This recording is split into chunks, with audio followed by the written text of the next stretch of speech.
History remembers the Roman Empire as a titan of the ancient world, a civilization of marble cities, disciplined soldiers, and relentless conquest. Yet Rome did not dominate through sheer numbers or brute force alone. Its true power lay in something far more strategic: the intelligent design of its weapons, tools refined through observation, testing, and adaptation. Instruments of war engineered not only to harm, but to shape the battlefield itself. These weapons did not simply win battles, they changed the very nature of warfare. And at the heart of their story lies the Roman belief that victory was something built piece by piece through discipline, cooperation, and innovation. Today, we begin a journey into the weapons that built an empire. Weapons so effective, so efficient, and so cleverly engineered that their influence can still be traced in military tactics around the world. Rome did not always stand as a military superpower. In the beginning, it was simply one among many small Italian city-states struggling to establish identity and defend territory. But something set Rome apart. The Romans possessed a rare ability to observe, learn, and improve. Every conflict, every defeat, and every encounter shaped their vision of warfare. Where other cultures clung to tradition, Rome embraced adaptation. The Roman army was a living organism, disciplined, structured, and self-correcting. Soldiers were not simply fighters, they were trained craftsmen of battle. Weapons were not mere objects, they were components in a larger system where every action had purpose and every movement had intent. To truly understand Rome's dominance, we must look closely not just at what their weapons were, but how they were used. Each design reveals a philosophy, each refinement tells a story. And each battlefield lesson forged a civilization that believed victory was not a matter of chance, but of calculated, deliberate engineering. Let us begin with the weapon perhaps most responsible for the Empire's expansion, the blade known as the Gladius. The Gladius, the blade that built an empire. The Gladius is often called the sword that won an empire, and while this phrase may seem poetic, there is truth in it.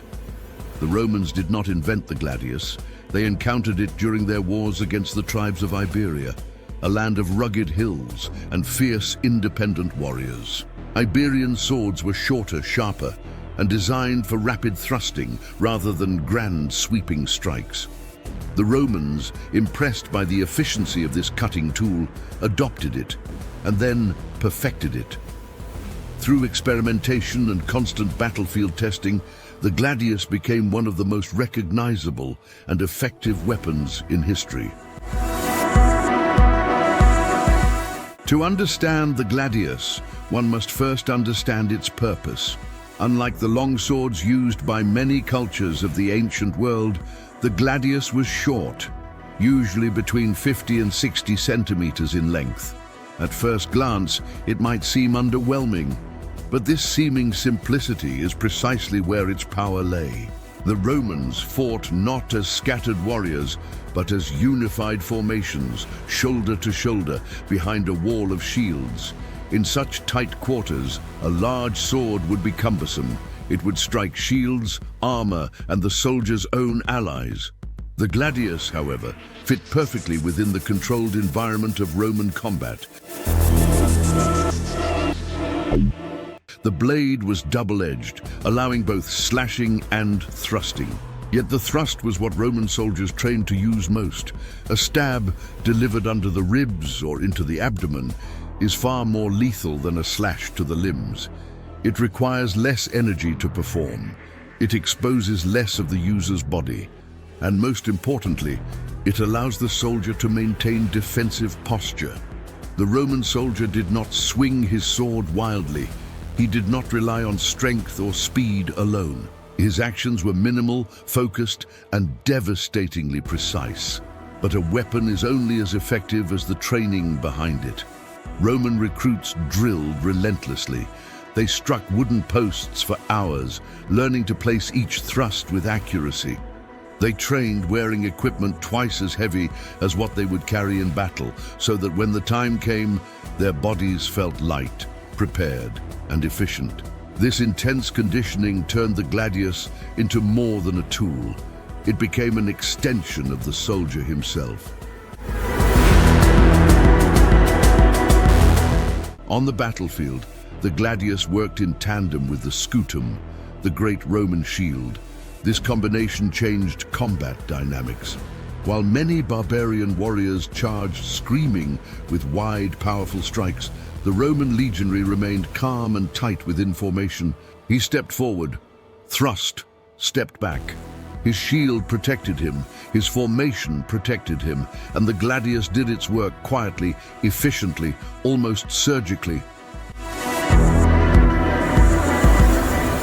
The psychological effect was enormous. Enemies who expected dramatic, heroic duels instead found themselves facing a silent, advancing wall, where death came not in grand gestures, but in small, controlled motions. The Roman style of fighting was cold, emotionless, and deeply unsettling to those who encountered it for the first time. Even the shape of the Gladius reflected its purpose.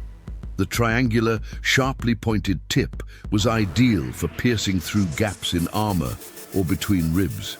The blade widened slightly near the hilt, giving thrusts greater cutting force when extracted. It was a weapon designed with anatomical awareness. It knew where to kill.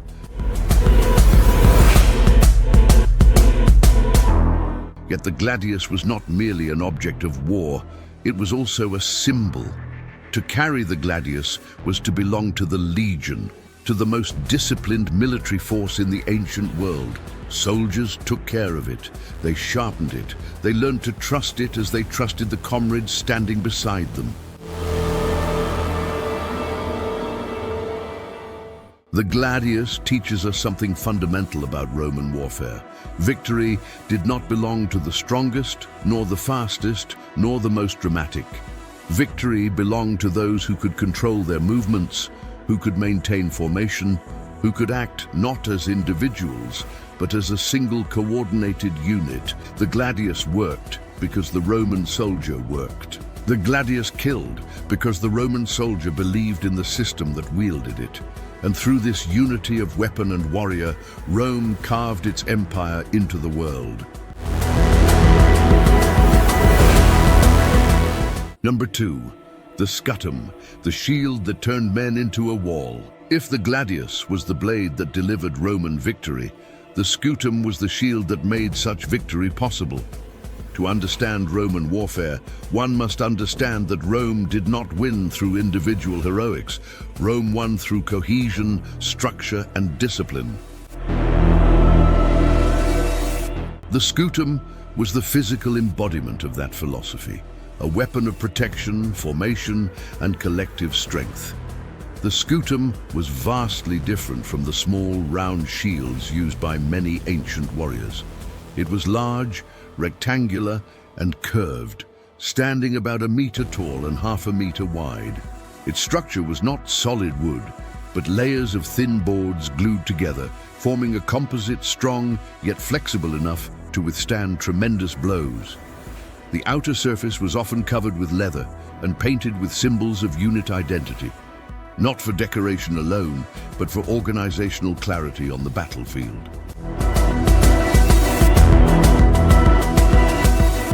At the center of the Scutum was the boss, a rounded, protruding metal dome. This was not merely reinforcement, it was a weapon in its own right. The Roman soldier could punch forward with the shield boss, striking an enemy in the face, ribs, or throat, creating just enough opening for a thrust of the Gladius. The Scutum did not simply defend, it enabled attack. To appreciate the Scutum fully, imagine how the Roman army fought. Soldiers did not stand scattered, each seeking personal glory. They stood shoulder to shoulder, shields overlapping. Each soldier's shield protected not only himself, but also part of the man beside him. The result was a formation not of individuals, but of a single moving wall. This wall advanced steadily, relentlessly, without hesitation. The enemy did not fight a man, he fought a structure. This level of cooperation required discipline, it required trust, and it required training. A formation is only as strong as the weakest link. A soldier who panicked, who broke rank, who lifted his shield too soon or dropped it too low, created a gap. A gap could become a weakness. A weakness could become a collapse. Thus the Scutum was not merely a shield, it was a test of unity. One of the most remarkable uses of the Scutum was the testudo formation, meaning the tortoise. When under heavy missile attack, soldiers raised shields overhead and locked them with their comrades, forming a protective shell. Arrows rained down harmlessly, stones bounced off. The formation moved, slowly, steadily, like a creature of iron scales. To enemy archers, it was infuriating. To soldiers beneath it, it was confidence made tangible. This formation demonstrates something powerful about Roman thinking. War is solved through engineering. The battlefield was not a place of randomness for the Romans. It was a place of design. Every movement, every formation, every weapon, every strike had purpose. The Scutum allowed the Romans to shape combat conditions to their advantage. The Scutum also changed psychology. To a barbarian warrior, combat was personal.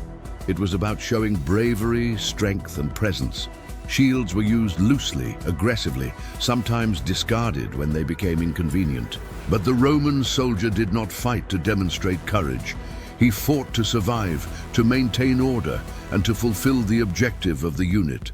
His courage was measured not in shouts and charges, but in remaining perfectly still under pressure. Behind the Scutum, a soldier could hide fear, but he could continue fighting regardless. The shield protected not just the body, but the mind. It allowed the Roman soldier to stay calm in situations where others might break. The weight of the shield, distributed across the arm and torso, grounded him physically and psychologically.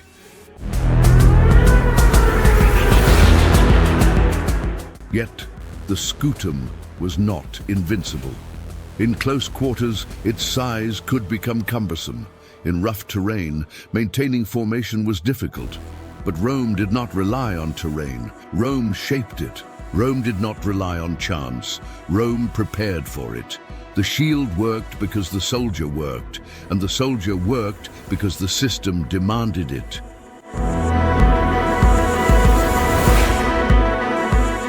Even after centuries, as Rome evolved and equipment changed, the Scutum remained a symbol, not of defense, but of collective strength. It was the tool that turned men into a legion, shield bearers into a wall, and formations into instruments of empire. The Gladius killed, but the Scutum made killing safe, orderly, and sustainable. And it is in the union of these two weapons, blade and shield, that the Roman military machine found its true and undeniable power. 3. The Pilum, the spear that shattered armies before they clashed. Before swords crossed and shields collided, before formations pressed together in the brutal and intimate rhythm of close combat, the Romans delivered a blow that was invisible at first glance, but devastating in effect. This was the Pilum, a heavy throwing spear designed not to kill outright, but to break the enemy's ability to fight. It was a weapon of interference, disruption, and psychological impact. Unlike many spears of the ancient world, the Pilum was not simply a pointed stick. It consisted of two primary parts, a wooden shaft and a long, slender iron shank, ending in a pyramidal point. This design was intentional and extraordinarily clever. The iron shank was soft enough to bend upon impact. At first, this seems counterintuitive. Would not a stiffer, stronger metal be more effective? But the Romans understood something deeper about how battles were fought. The pilum was not thrown to pierce flesh, although it certainly could. It was thrown to destroy shields.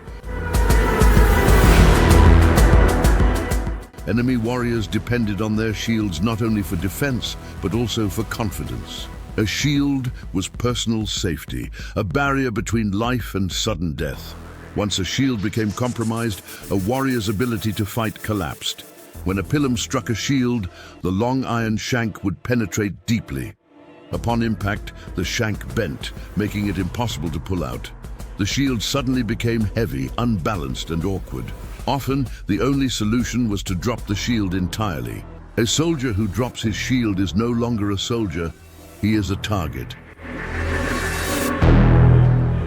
This weakening happened before the main clash began. While enemies struggled to free or abandon their shields, the Roman line advanced steadily behind Scutum, step by disciplined step. Panic spread not because the pilum killed, but because it forced vulnerability, and vulnerability breeds chaos. This was the Roman genius, understanding that the small, unseen advantage gained before combat often determined the outcome of the combat itself.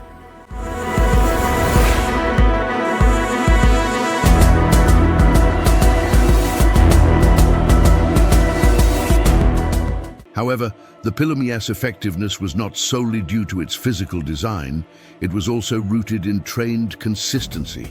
Roman soldiers were taught exactly when to throw, not at long distances where the weapon would lose energy, nor at extremely close range where the enemy was already upon them. The pilum was released in a narrow window, just before the lines collided, ensuring maximum penetration and maximum disruption. Every soldier threw together. It was not a random volley, it was a wave, coordinated, intentional, and psychologically overwhelming. Imagine standing in an opposing army. You hold your shield high, your adrenaline rising, your brothers in arms shouting beside you. The Roman line approaches, silent, ordered, unsettling. Suddenly, a dark cloud of pila arcs through the air. Dozens strike your unit at once. Shields are pierced, arms are jarred. The formation begins to waver. And before you can recover, the Romans are already upon you, fresh, unified and protected. This moment, the breaking of the enemy's spirit before the clash, defined Roman warfare.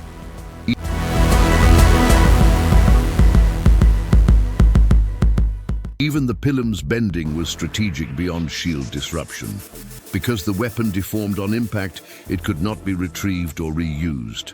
Many ancient armies depended on scavenging weapons in the heat of battle, especially when supplies were scarce. But the Romans ensured that only they benefited from their weapons. There were no gifts for the enemy and no recycling of Roman strength. The pilum teaches us something profound about the Roman mindset. Rome did not simply fight better, Rome fought smarter. The legions saw the battlefield as a series of causes and effects, pressures and counter-pressures. The pilum was a tool of preference shaping. It forced the enemy to act in ways beneficial to Rome. It dictated behavior before swords ever crossed. In many ways, the pilum was psychological warfare disguised as a spear. It planted doubt. It stole momentum. It disrupted confidence at the very moment confidence was needed most. And the Romans understood that war is not simply a contest of strength or bravery. War is a contest of control. Rome controlled the enemy not by overwhelming them at once, but by removing their ability to fight effectively, one carefully engineered step at a time. The Gladius killed, the Scutum protected. But the pilum ensured that when the killing and protecting began, the Romans were already winning. 4. Lorica Segmentata. the armor that defined an empire. The Lorica Segmentata is one of the most iconic images of the Roman soldier, instantly recognizable from carvings, statues, and historical reenactments. But beyond the visual impression, it was a revolutionary piece of military engineering. Before its introduction, soldiers often relied on chainmail, strong but heavy and labor-intensive to produce. The Lorica Segmentata changed this. Made of overlapping iron plates connected with internal leather straps, it offered greater protection at a lighter weight. Instead of absorbing blows, the curved plates deflected force, making it incredibly effective against slashing and stabbing attacks, common threats in close combat. Yet its brilliance did not lie only in protection, but in practicality. It could be disassembled into pieces for repair, allowing armorers in the field to quickly fix damage without replacing the entire suit. This meant Roman soldiers remained battle-ready longer, even during long campaigns. And while other civilizations had armor, none had armor so standardized, so widely distributed, or so suited to mass military logistics. The Lorica Segmentata was more than armor. It was a statement of Roman organization. It represented a military machine that valued durability, efficiency, and adaptability over individual heroism. It was not built for one warrior, it was built for an army. 5. The Spatha, a longer blade for a changing empire. As Rome expanded, the nature of its enemies and battlefields changed. The shorter Gladius was perfect for tight infantry formations, but Rome was no longer fighting only in narrow front lines. They now maintained vast cavalry forces, especially along distant frontiers. Cavalry needed reach, and the Spatha became the answer. Originally adapted from Germanic tribes Rome once fought, the Spatha was longer than the Gladius, allowing soldiers to strike from horseback or from behind the infantry line. Its design evolution showed Rome's flexibility. They were never too proud to adopt superior ideas. Equipped to both cavalrymen and auxiliary troops, the Spatha became a symbol of the later Roman army as the empire shifted from compact legionary fighting styles to more mobile and diverse combat strategies. And while the Gladius symbolized discipline and close combat, the Spatha symbolized practicality, adaptation, and the changing face of Roman warfare. It became so effective that when Rome's empire fractured and transformed into medieval kingdoms, the Spatha lived on, eventually evolving into the medieval knight's sword. In other words, it did not just change Roman warfare, it changed centuries of European history.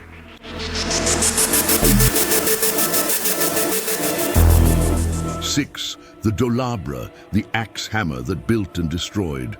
The Dolabra was not a decorated weapon. It was not worn to inspire awe or fear. It was simple. One side a pick, the other an axe blade. But what made the Dolabra extraordinary was its dual purpose. It built the Roman world, and it helped conquer it. The Dolabra was issued to soldiers not only as equipment for war, but for construction, because Roman armies did not merely travel, they transformed landscapes. With the Dolabra, Roman soldiers dug trenches, built roads, cut timber, raised defensive camps, and fortified siege works. And in battle, it became a brutal close combat implement, able to crush armor, shatter shields, and break bones through sheer force. Its presence meant every Roman soldier was both a fighter and a builder. With this tool, Rome could march into unknown terrain and construct a fortified camp every single night, turning wild ground into defensible positions. The Dolabra therefore represents something essential to Roman success: efficiency, discipline, and the understanding that warfare is not only won by battles, but by preparation, logistics, and the ability to reshape the field of war itself.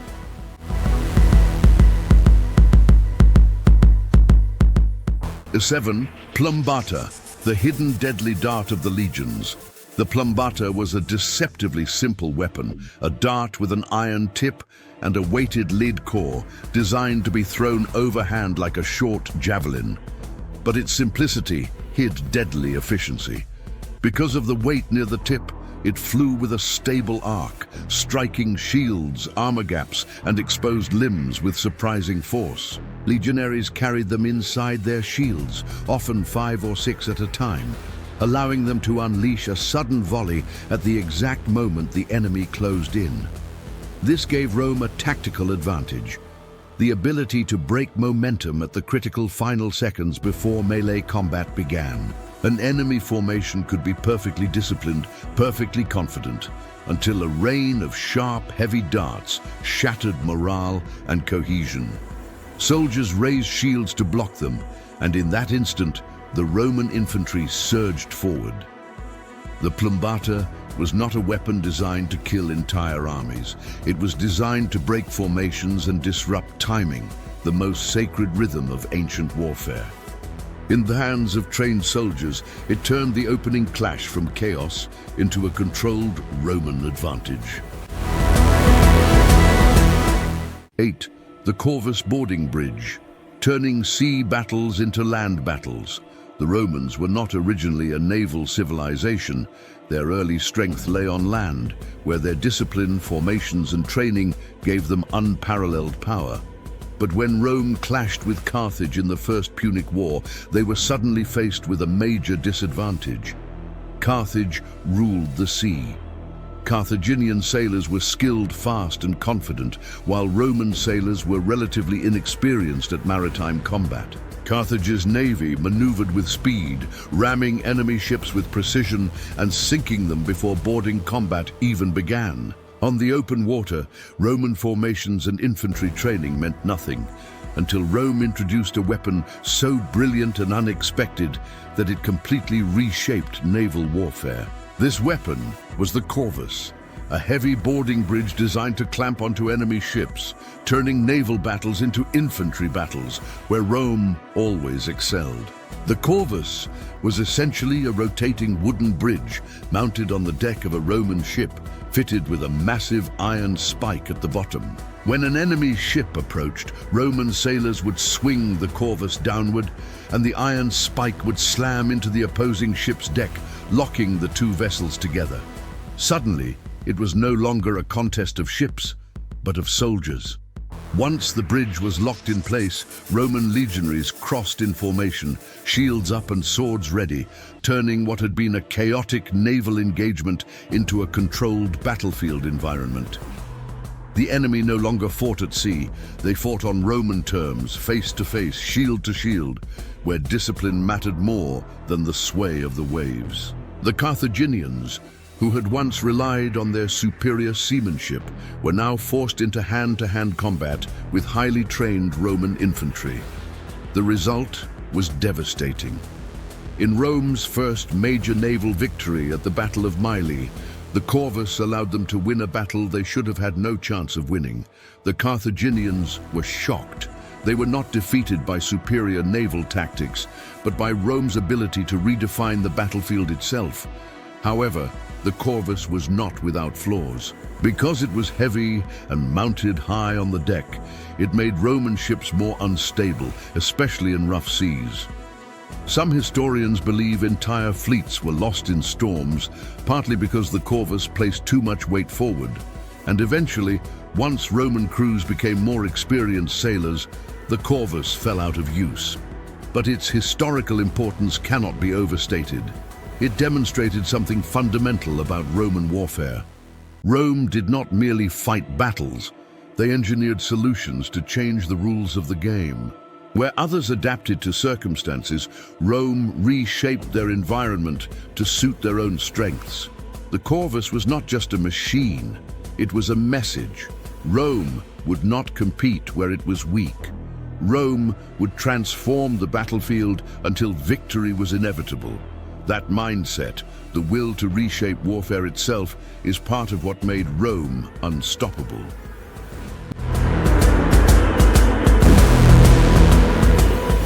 Nine, the Ballista, precision in the hands of Rome. The ballista was far more than a weapon. It was a mechanical extension of Roman strategy and intelligence. While most ancient armies relied on brute force or sheer numbers, the ballista introduced engineering precision to the battlefield. Shaped like a giant crossbow, it used twisted skeins of sinew and hair to launch heavy bolts over great distances. Its bolts could pierce armor, strike at commanders, or disable siege equipment before the main engagement even began. Unlike catapults, which relied on mass and destruction, the ballista was accurate. It demanded calculation, skill, and knowledge of angles, tension, and trajectory, the earliest form of artillery precision. Roman engineers meticulously calculated the positioning of ballistae on the battlefield. They were not haphazardly placed. Every bolt was meant to disrupt, intimidate, and weaken enemy formations. In sieges, ballistae could target specific points in fortifications, tearing apart walls or gates in carefully planned volleys. On open battlefields, they could strike at the most critical threats: enemy officers, archers, or tightly packed phalanxes. Each shot was designed to shape the battle before hand-to-hand combat even began. Ballistae also served a psychological function. Their bolts flew faster than arrows and with far more destructive power. The whistling, screaming approach of a ballista bolt could create panic and hesitation. Ancient soldiers often reported that facing a line of ballistae felt like the battlefield itself was alive. Weapons moving with intelligence, striking with deadly certainty. In many ways, the ballista exemplified Rome's broader military philosophy: to dominate not through chaos, but through controlled, engineered force. With a combination of mathematics, craftsmanship, and strategy, Rome extended the soldier's reach far beyond the limits of human strength alone.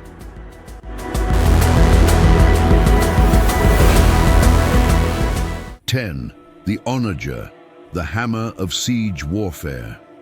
If the ballista represented precision, the Onager embodied raw destructive power. Named after the wild donkey, known for its violent kick, the Onager was a torsion-powered catapult capable of hurling stones, incendiary devices, or even the bodies of the fallen into enemy fortifications. It was a weapon designed for siege warfare, where stopping the enemy required more than bravery, it required engineering innovation. The Onager was operated by twisting thick ropes or sinews, storing energy that could release massive force upon a wooden throwing arm. When fired, the recoil was so violent that the machine shook the ground itself, warning defenders of the disaster to come. The Onager's power lay not only in its ability to destroy walls, but in its ability to control morale. During long sieges, defenders faced constant bombardment from afar. Stones crashed through roofs, shattered gates, and injured soldiers, even without direct engagement. Psychological attrition became as important as physical destruction. The Onager forced defenders to waste energy, remain hidden, and lose focus.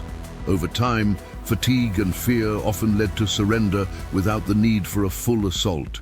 In this sense, the Onager was a weapon of strategic patience, capable of winning a battle before soldiers even clashed in hand-to-hand combat. Yet the Onager demanded skill and careful planning. Overly aggressive firing could destroy the weapon itself or misdirect a shot. Skilled Roman engineers calculated distances, trajectories, and counterweights, ensuring maximum impact with minimal error. This attention to mechanical precision was a hallmark of Roman ingenuity. They treated war as both science and art, where even enormous destructive force could be measured, refined, and controlled. The Onager was not just a catapult, it was an extension of Roman logic, demonstrating that victory often came to those who could combine strength with intelligence.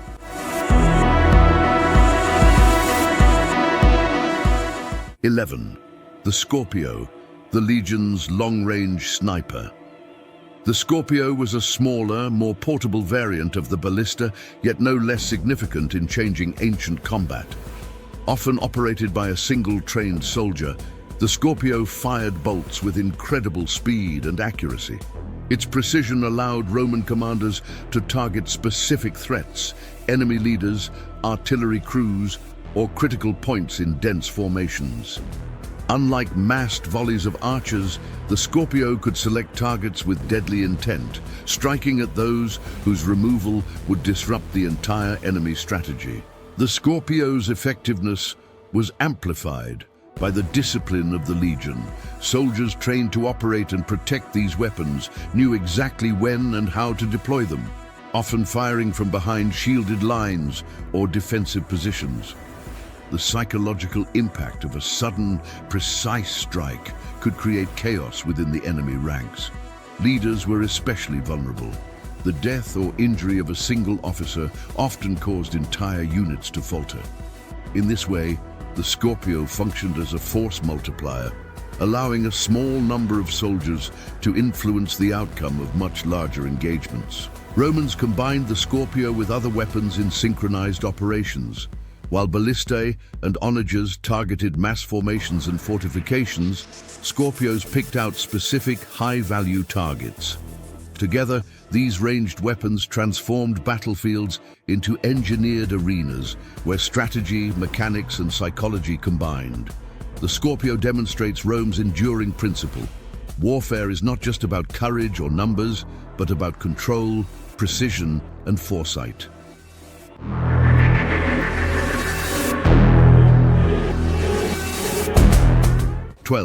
The Carroballista, artillery on the move. The final Roman weapon in our exploration is the Carroballista, a revolutionary design that brought artillery into motion. Unlike stationary catapults or ballistae, the Carroballista was mounted on a wheeled cart, allowing it to be moved across the battlefield alongside advancing troops. This mobility meant that artillery support could be integrated directly into offensive maneuvers rather than waiting behind fortifications. The Carroballista combined the precision of the Scorpio with the mobility of Roman engineering, offering a flexible, adaptable weapon that could respond to dynamic combat conditions. Carroballistae were particularly effective in open-field engagements, where enemy formations could be pierced with bolts from multiple directions. Roman commanders could position these mobile artillery units on flanks, in gaps, or behind protective screens of infantry. Their speed allowed for surprise attacks, sudden volleys, or rapid repositioning to exploit weaknesses in the enemy line. In effect, the Carroballista blurred the line between siege engines and battlefield weapons, bringing strategic artillery directly into the flow of combat. Beyond tactical advantage, the Carroballista also demonstrated Roman innovation in logistics and training. Operating a mobile siege engine required careful coordination, speed, and teamwork. Crews had to manage movement, load bolts, and maintain accuracy, all while under fire. This combination of mechanical skill and disciplined execution reflected Rome's broader military philosophy. Weapons alone do not win wars. Skill, organization, and adaptability do. By the time the Roman army fully integrated mobile artillery, no enemy could match their combination of infantry, ranged precision, and engineering mastery. The Carroballista represents the culmination of Roman ingenuity in weapon design, a machine that extended reach, precision, and mobility to unprecedented levels. Through this clever integration of mechanics and tactics, Rome transformed not only the way battles were fought, but also the very nature of military strategy for centuries to come.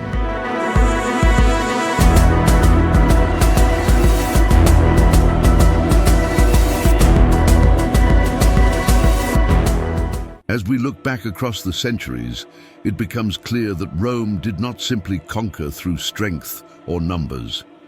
Its victories were born from innovation, discipline, and meticulous engineering. Each weapon we have explored, from the Gladius to the Carroballista, was more than a tool. It was a strategic choice, a carefully designed instrument to shape the battlefield and influence the outcome of war. The Romans understood that victory was never accidental. It was planned, honed and executed through a combination of human skill and technological brilliance. These weapons tell a story not just of violence, but of intelligence. The Scutum turned soldiers into walls. The Pilum disrupted enemy cohesion before battle even began. The Corvus transformed naval warfare into a land fight where Rome's infantry excelled, and mobile machines like the Carroballista extended the army's reach, allowing them to control terrain, timing, and strategy with unmatched precision. Through these tools, Rome reshaped not only empires, but the very principles of warfare itself. The legacy of these weapons endures, not merely in history books, but in modern military thought, strategy, and even engineering. But perhaps the most important lesson is one of human ingenuity and adaptation. Rome succeeded because its people observed, learned, and refined their tools. They tested ideas relentlessly, discarded what didn't work, and improved what did. They did not rely on brute force alone. They relied on thinking, planning, and creativity in the art of war. In every weapon, in every formation, in every campaign, the Romans demonstrated that the mind could shape the outcome of history just as powerfully as muscle and courage. If you've enjoyed this journey through the weapons that changed warfare forever, imagine what else lies hidden in the pages of history. Every invention, every clever strategy, every subtle innovation has a story waiting to be told. And here, we bring those stories to life, from the battlefield to your screen. Subscribe to the channel now and join us as we uncover the engineering genius, tactical brilliance, and fascinating details behind history's most remarkable weapons and warriors. Hit the notification bell so you never miss a deep dive into the tools and tactics that shaped empires, altered battles, and transformed the world forever. Leave a comment below and tell us which Roman weapon you found most fascinating. Was it the precise lethality of the Pilum, the unstoppable shield wall of the Scutum, or the terrifying reach of the Carroballista? History is more than stories. It is a lesson in human creativity, strategy, and perseverance. And here, we make those lessons unforgettable. Join the journey, because the past is waiting, and Rome's ingenuity still has much to teach us.